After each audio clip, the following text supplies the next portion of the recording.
제가 이제 미국 고위 관리들 인터뷰를 했는데 타이완과 중국이 전쟁이 벌어졌고 미군 유혈 사태가 벌어졌을 경우 만약에 그 과정에서 한국이 참전을 거부하게 된다면 우리는 정당하게 분노할 것이다.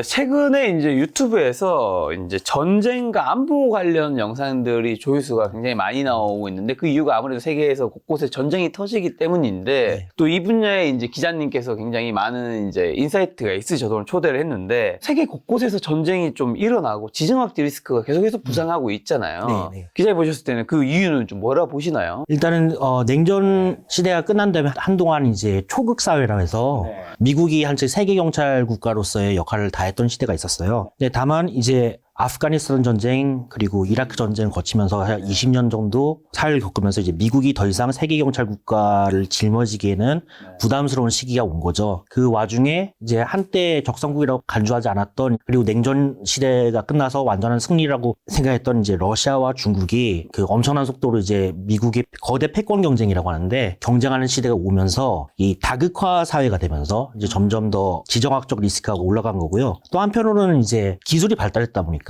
이제 초연결 사회라고 하죠. 뭐 알카에다 정도에 되는 조직도 어쨌든 9.11 테러를 일으킬 정도로 개인이 갖고 있는 기술력이 굉장히 커졌기 때문에 이거를 이제 뭐 사이버 안보 이런 게 다 연결이 돼 있기 때문에 한 나라에서의 문제가 바로 그 먼 나라인 한국까지도 영향을 끼치는 시대가 도래했다고 생각합니다. 저 말씀하신 대로 미국이 이제 세계의 경찰로서 세계에 원래 사실 모든 일에 개입했었잖아요. 근데 그 개입했던 이유랑 그리고 더 이상 이제 미국이 안보에서 홀로 이제 짐을 떠안지 않으려고 하잖아요. 그렇게 좀 바뀌게 된 근본적인 요인은 뭘까요? 우리는 이제 미국을 이제 광복 이후의 미국의 모습만 보게 되는데 사실 미국의 역사는 세계 경찰 국가로서의 개입하게 된 역사는 100년도 채 안 됩니다. 그게 2차 세계대전 끝나고죠. 그 리브로 헤게모니를 지키기 위한 세계 경찰 국가 역할을 떠안게 됐었는데, 뭐 물론 이제 미국의 국익이 같이 이제 글로벌라이제이션을 통해서 증가하는 부분도 분명히 있었죠. 다만 그 한 80년간의 기간 하는 동안 미국의 국방비가 엄청나게 지출을 많이 하면서 그 와중에 뭐 냉전 시대에는 어쩔 수 없었다고 치지만 이제 냉전이 붕괴되고 나서 우방국들 그리고 특히 한국, 독일, 일본 같은 경우는 이제 경제적으로 많이 성장했는데 불구하고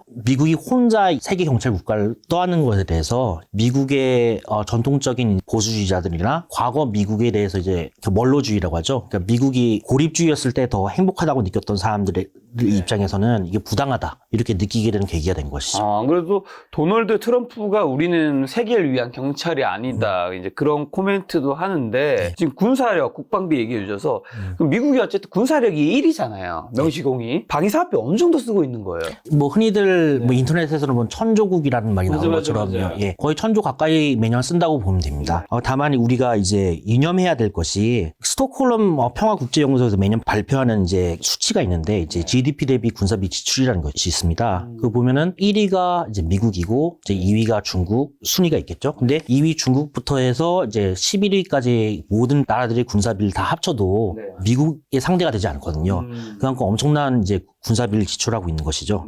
근데 이제 우리가 한 가지 유념해야 될 것은 그 군사비 지출이라는 게 그럼 우리가 생각했을 때 아니 미국이 이렇게 압도적인 군사비 지출을 하는데 왜 이제 군사력이 약화됐다 이런 말을 하느냐. 전문가들 사이에서는 이미 알고 있는 얘기인데 미국의 이제 군사비 투자는 두 가지 정도 나눠집니다. 그게 준비 태세를 보장하기 위한 그러니까 인건비 같은 거죠. 그러니까 미군의 월급, 그 다음에 뭐 보급 이런 게 있을 수 있는 것이고 두 번째는 이제 무기 개발, R&D 같은 이게 두 가지 항목으로 나눠집니다. 신기술 같은 것이죠. 근데 이제 미국이 이제 최근 들어서 이제 중국의 급격한 부상으로부터 우려하는 것은 미군의 예산 추이를 보면은 인플레이션 상황 꼈을 때 군사비 지출 상황 보면은 매년 군사비는 늘어요. 근데 이게 인플레이션 요소를 뺀 그걸 이제 경상달러라고 하는데 경상달러를 기준으로 예산을 이제 보면은 국방부가 분석하는 예산 추이는 매년 역성장을 해요. 마이너스로.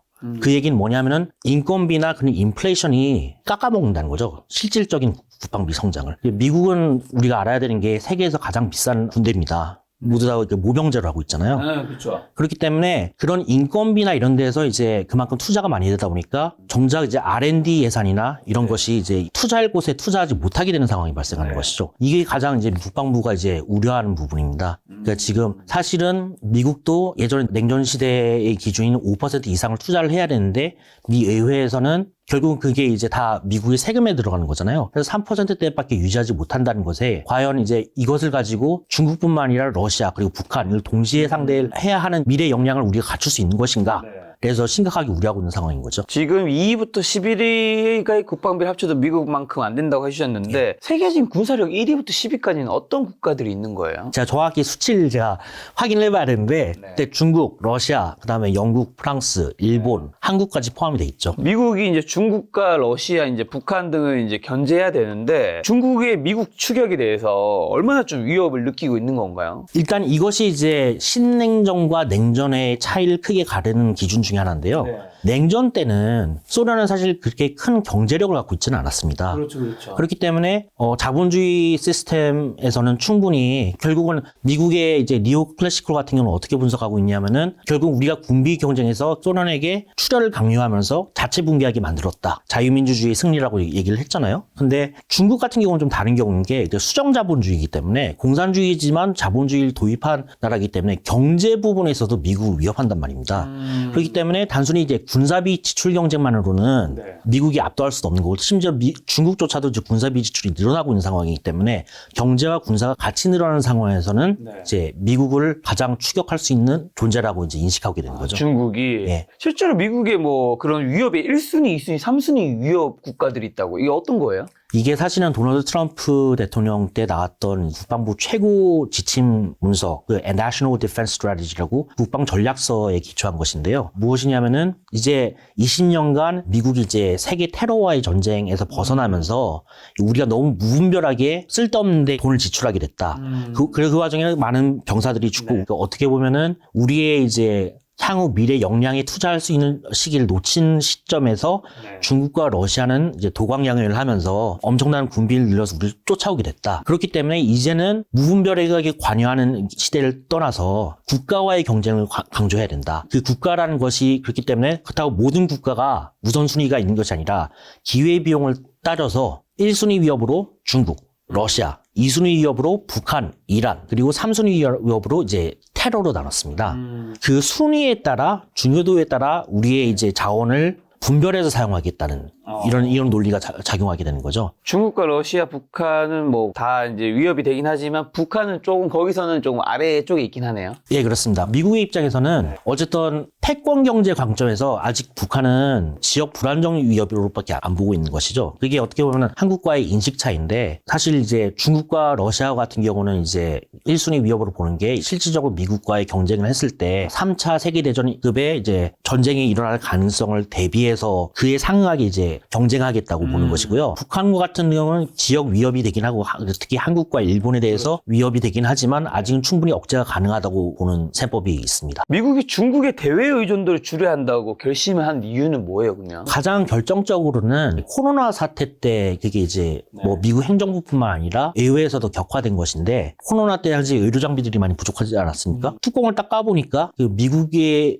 수입했던 핵심 의료 장비의 70% 이상이 중국산 장비였던 겁니다. 당장 미국 국민들이 쓸 수 있는 장비가 부족했던 것이죠. 그와 더불어서 여러 가지 조사를 해봤더니 이제 반도체 같은 경우도 어쨌든 뭐 삼성 같은 경우도 어쨌든 중국의 공장이 갖고 있잖아요. 반도체라는 게 서플라이 체인이라는 겁니다. 이게 경제 안보를 봤을 때 만약에 중국의 공장에서 그 반도체 내에 소위 말해서 악성 코드를 심어놨을 경우에 반도체라는 건 어쨌든 그 산업의 쌀이지 않습니까? 특히 국방부 무기 최첨단 물자들 F-35라는 핵심 부품입니다. 만약에 중국의 불안전한 요소가 핵심 장비에 들어갔을 때 단순히 이게 소비재가 아니라 미국의 이제 핵심 물자에도 영향을 주게 될 것이다. 그래서 핵심 장비에 대해서는 중국의 대외 의존도를 이제 줄일 필요가 있다고 초당적으로 생각이 된 것 같습니다. 그러면 G2 중 하나인 이제 중국 군사력은 지금은 미국 군사력이 어느 정도 수준이고 언젠가는 미국이 이길 수 있는 그런 가능성도 실제로 좀 있나요? 이 부분에 대해서는 좀 생각을 해봐야 되는 게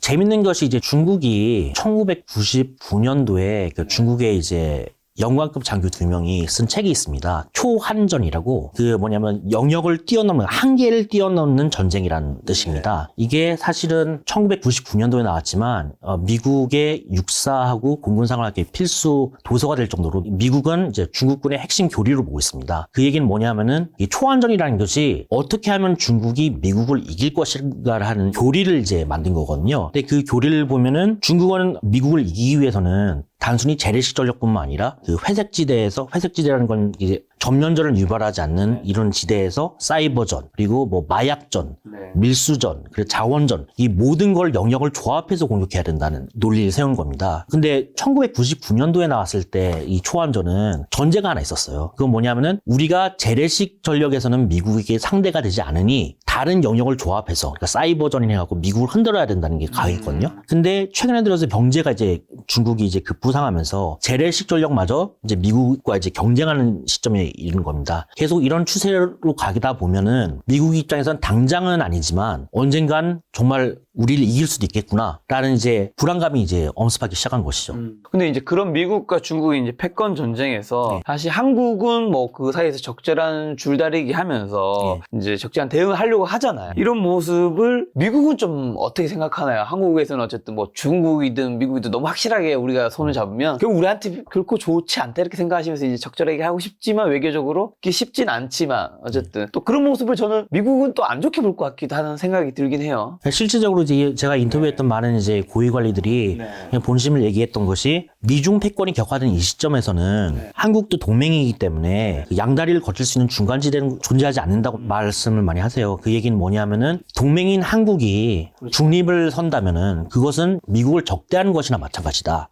이런 말을 하거든요. 그래서 과거에는 이제 경중안미, 경제는 중국, 안보는 미국이란 말이 통했을 수 있을지 모르지만 요즘 경제안보라는 얘기가 나오잖아요. 그러니까 반도체 공정 이런 것도 다시 이제 안보와 연계돼 있다 이렇게 보는 시점에서는 한국이 이제 중간지대에 선다는 것 자체는 미국에 적대한다는 약간 그런 인식이 좀 강한 것 같습니다. 어떻게 보면 또 미국은 이제 한국에 미군 기지도 있고 뭐 한국을 여러 측면에서 도와주는데 한국은 어쨌든 거기서 중립을 선택한다고 하면 미국 입장에서 약간 괘씸해 보이는. 그렇죠. 예, 예. 그럼 만약에 이제 미국 대선에서 이제 점차 트럼프가 당선될 확률이 커지고 있잖아요. 트럼프가 당선되면 전 세계나 중국에 닥치는 일은 좀 어떤 게 있을까요? 좀 더 압박이 심해질 것 같기도 하고요. 사실 제 책에서 나오지만 저는 사실은 요 책에 추가하셨었죠? 우리는 미국을 모른다. 미국도 대통령 중심제이기 때문에 대통령의 성향에 따라 이제 외교 정책이나 경제 정책이 어느 정도 스타일이 차이가 나는 건 맞습니다. 접근 방식이나. 그러나 제가 주목하는 것은 바이든이 되든 트럼프가 되든 무엇이 바뀌지 않느냐를 보는 것입니다.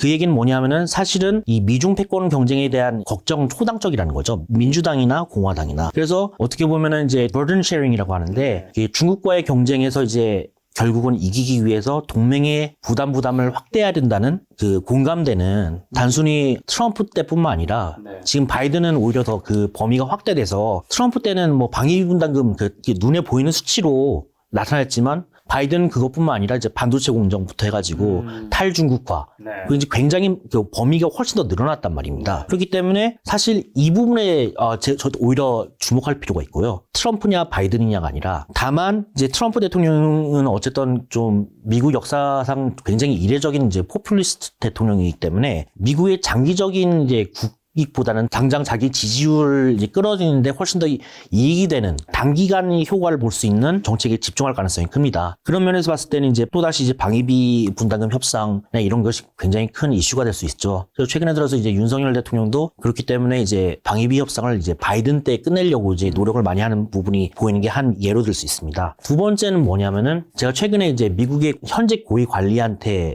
연락을 받았어요. 뭐 한국 언론에서도 이제 국내 언론에서 좀 나왔는데 최근에 이제 정부가 이제 플랫폼 경쟁 촉진법이라는 법안을 이제 통과시켰어요. 이제 카카오톡이나 이런 대형 플랫폼 기업들을 규제하는 법을 만들었는데 이 부분을 위해서 사실은 미국 정부까지도 굉장히 지금 놀라는 눈치인 게 결국은 이제 미국 국내에는 뭐 마이크로소프트나 이제 구글 같은 것도 있는데 이 윤석열 정부가 자기네 미국 회사도 이제 규제하려고는 움직이냐 저한테 많이 물어보더라고요. 그러면서 한 가지 말을 더 붙이는 게 만약에 지금이 이제 트럼프 시기였다면은 도널드 트럼프는 대통령이었다면은 이게 FTA 정신에 위반된다고 해서 그러면 FTA 깨라는 수준까지 올라갈 수 있다는 부분에서 좀 우려했던 피드백이 있었습니다. 그런 식으로 이제 좀 더 단기적인 시각에서 이제 미국 국익에 어떻게 도움이 될 것인가에 대해서 트럼프 시대는 좀 더 많이 생각할 것 같아요. 그리고 최근에 또 중국과 대만에 관한 이슈도 굉장히 뜨거운데 중국이 대만을 침공할 가능성 미국에서는 실제로 어떻게 보나요, 실제로? 실질적으로 바이든 대통령 때 이제 인도태평양 사령관이었던 분이 어떻게 보면 인도태평양에서의 이제 최고 직책이죠. 5년 안에 중국의 대만 침공 가능성이 굉장히 높다는 발언을 해서 백악관이 이제 진화에 나서기도 했는데요. 언제 이런 코멘트를 한 거예요? 그게 2021년도였습니다. 21년도. 네. 그게 뭐 21년도에 5년이면 뭐 26년까지도 전쟁이라는 확률이 굉장히 높다라는 거죠. 그렇죠. 근데 이제 이 부분에 대해서 이제 워낙 그 파장이 큰 고위 당국자의 발언이다 보니까 백악관은 좀 어떻게 보면은 실제로 그렇게 일어날 거를 우리가 보고 있다는 것이 아니라 그것도 하나의 가능성으로 우리가 대비하고 있다 이런 식으로 진화를 나서긴 했지만 좀 충격을 준 발언이긴 합니다. 그분께서나 아니면 미국에서는 어쨌든 그런 전쟁이 일어날 가능성이 높다라고 말하는 혹시 그런 이유는 있을까요? 일단 시진핑의 그 권력 승계 과정을 보면 이제 그와 또 밀접하게 연계되어 있는 거죠. 시진핑이 이제 완전한 이제 1인 체제를 굳히기 위해서 자기 정통성을 위해서는 대만 통일 문제, 자기네들은 이제 남북 문제죠, 통일 문제죠. 공표할 수밖에 없는 상황이기 때문에 그 부분에 있어서 그런 트렌드를 봤을 때 중국은 이제 타이완 문제에 대해서 실질적으로 무력 침공을 할 수 있는 가능성이 있다고 본 것 같습니다. 실제로 중국이 대만을 점령하게 되면 어떻게 되는 건가요? 한국과 일본의 관점에서 봤을 때는 이게 주요 해상로입니다. 그 세계를 통하는 주요 해상로이기 때문에 타이완 스트레이트를 통해 가지고 이제 주요 수출입 통로가 다 그쪽으로 옮기게 되잖아요. 그렇기 때문에 일단 물류 대란이 일어날 수 있고 두 번째로는 아시겠지만 이제 TSMC 반도체 부분에 있어서 핵심 요소인데 TSMC의 이제 공급망에 차질이 생긴다는 거는 이게 전체적인 이제 전 세계 이제 경제에 엄청난 파급 효과를 끼칠 수 있는 일이죠. 두 번째는 뭐냐면은 중국을 견제한다는 관점에서 보면은 중국이 타이완을 점령하게 되면은 태평양으로 진출할 수 있는 교두보가 마련해지기 때문에 가령 지금 일본과 마찰이 되고 있는 부분 중에 하나가 센카쿠 열도잖아요. 타이완을 먹게 되면서 오키나와 그리고 센카쿠 열도까지 모두 이제 위협이 되는 상황이기 때문에 일본 입장에서는 눈을 뜨고 지켜볼 수밖에 없는 상황이게 된 거죠. 그럼 만약에 이게 어쨌든 대만이 중국을 침공할 일은 없잖아요. 네. 만약에 중국이 대만을 침공한다면 뭔가 미사일이든 뭔가 어떻게 하겠죠. 그럼 그때 이제 미국은 이제 우크라이나 이 사태처럼 이제 뭔가 지원하는 수준에서 그친 게 아니라 미국도 당연히 여기서는 어떤 대응하는 것들이 직접적으로 하는 거겠죠. 그렇죠. 왜냐하면 우크라이나와 타이완은 좀 얘기가 다른 게 물론 이제 타이완도 미국과는 동맹국은 아닙니다. 그게 중국과 수교를 하면서 타이완과의 국교는 명목상 끊었지만 미국 외외에서 이제 타이완 관계법이 통과되면서 사실상 준동맹에 준하는 이제 법안이 이미 마련됐고요. 그 법안은 확실하게 명시가 돼 있습니다. 그 타이완 해협에서의 상황 변경의 경우 미국이 개입하는 이제 참전 조항이 있기 때문에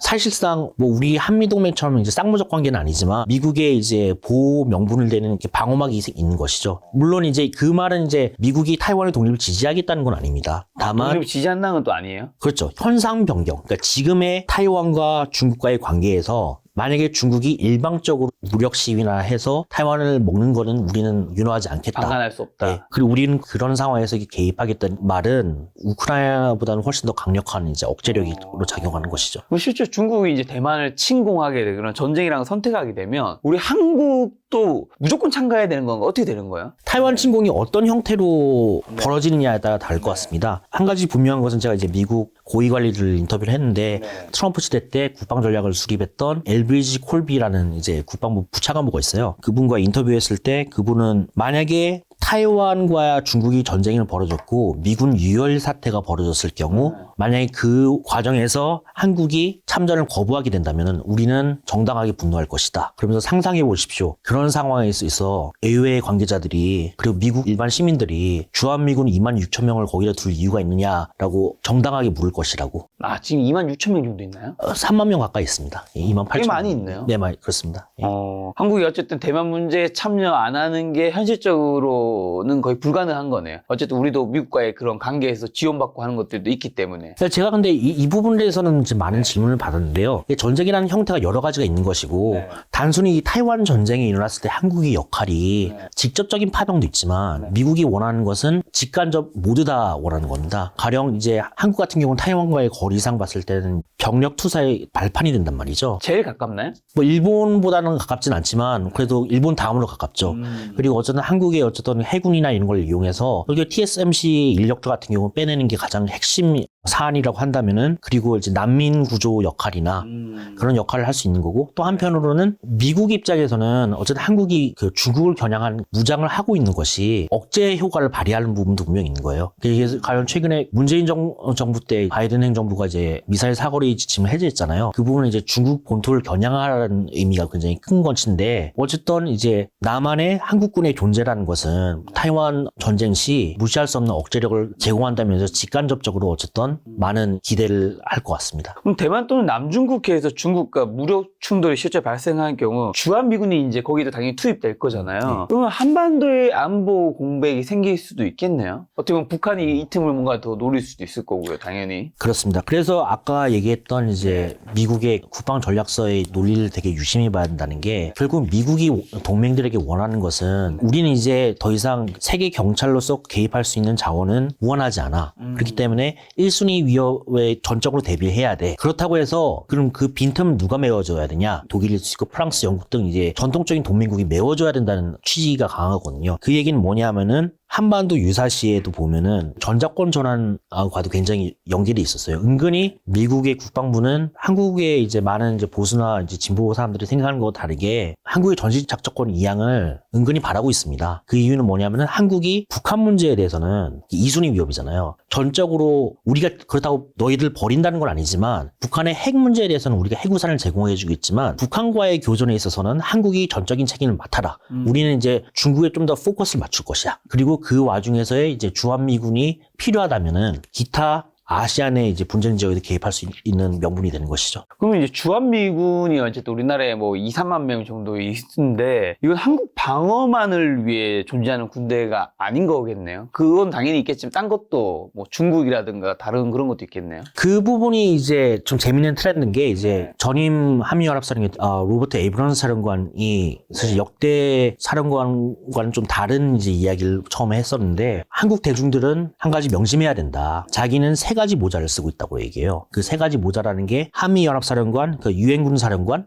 그리고 주한미군 사령관. 근데 이제 한미연합사령관과 유엔사령관은 이제 한반도 문제에 전적으로 이제 담당하는 직책이라고 한다면은 주한미군 같은 경우는 우리는 인도태평양 사령부의 예하의 준통합 전투 사령부로서 인도태평양 사령부에 보다 큰 거대 지원하는 임무에서 배제되는 것은 아니다. 라는 말을 하면서 사실상 역외 개입도 할 수 있다고 처음으로 시사하거든요. 그리고 최근에 들어서 이제 미 의회에서도 바이든 대통령 때 얘기인데 지금 라카메르 사령관이죠. 라카메르 사령관 도 어쨌든 주한미군의 이제 역외 차출이나 인도태평양 사령부의 약간 대중국 견제 관점에서의 이제 주한미군 역할 확대를 강조하고 있는 부분이 좀 있습니다. 자, 근데 한국에서는 이제 대만 문제가 중동 분쟁이나 우크라이나 침공처럼 약간 조금 멀리 떨어진 문제처럼 인식하는 경우들이 있잖아요.